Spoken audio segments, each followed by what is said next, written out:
Oh. No way, you guys. We just got a shiny Articuno. Bird number 21 acquired. Bird? This is bird number 21, you guys.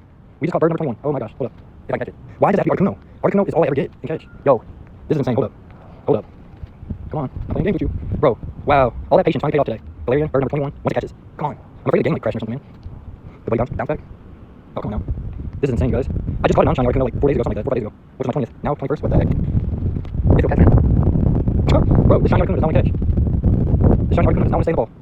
And it's a low CP. It's only 1100 CP. Come on now. Yo, what the heck? Do I just like Master Ball and say screw it? Is that what I do? Oh my goodness. I mean, I have the berries and the 3000 Ultra Balls to go through this, but come on. I think the most amount of balls that took me to catch a bird was like, I want to say 20 something balls it took. Was the most amount of balls it took to catch a shiny bird. This Articuno, man. It took, was the most amount of balls it took to catch a shiny bird. This Articuno, man. What the heck? Oh my goodness. This might be an RIP, you guys. This really might be an RIP on this bird. Oh my gosh. Come on. There we go. Finally. Holy crap. Bird number 21. Oh, wow. Holy cow. Pretty decent, too.